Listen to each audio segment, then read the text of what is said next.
Andito na naman kami sa aming everyday routine, ang paglalaro sa umaga. Bakit po kami nandito sa loob naglalaro? Dahil po malakas ang ulan. Kaya naman nandito na kami, nagyayakapan ng aking Skylar at dito kami naglalaro. At habang po naglalaro kami, ayan tinuturo ko po dyan, ay aking maliit na doggy. Dahil habang kami po ay naglalaro, siya po ay natutulog. Ayan kasi nga po nandito kami sa loob ng bahay namin naglalaro. At ang lakas po talaga ng ulan. Ito na nga.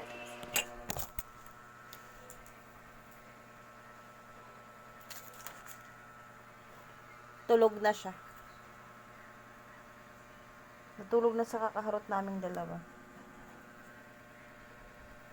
Ayan mga B, natulog na yung mga alaga o kasi kanina pa kami naglalaro-laro. Maaga pa lang naglalaro kami kasi medyo may kalakasan ang ulan ngayon. So ayan, kilos-kilos na naman tayo, ligpit-ligpit na naman tayo kasi tapos na ang paglalaro.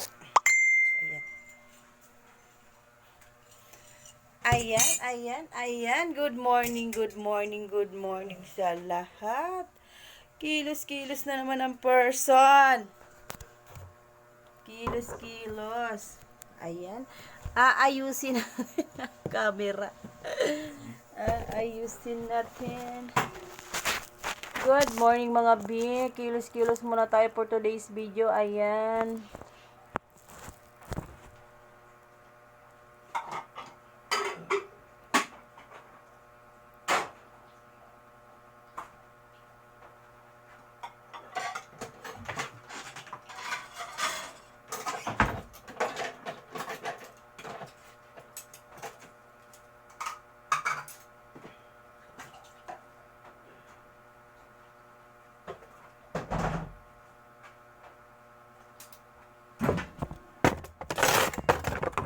At pagkatapos sa ating kusina, dito naman tayo sa ating center table. Ayan, sobrang kalat po talaga dahil andyan yung mga classmate ko. Classmate ng anak ko, classmate ko yarn.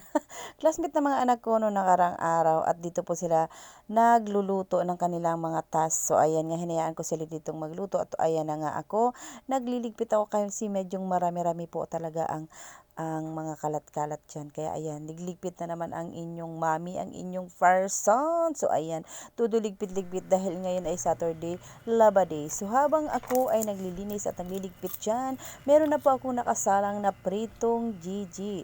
Ayan, maliliit na Gigi, kaya ang sarap po niyan. Kapag kayo po ay nakapapak-papak niyan, napakasarap po niyan dahil crispy ko po siyang niluto.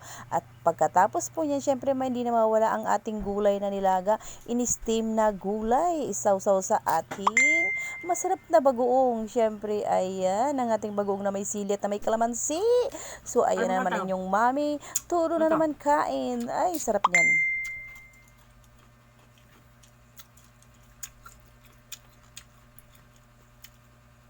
Bagoong, kalamansi at sili.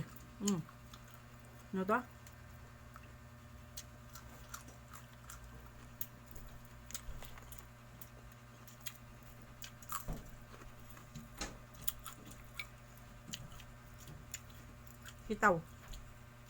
Sitaw. Sayaw sitaw.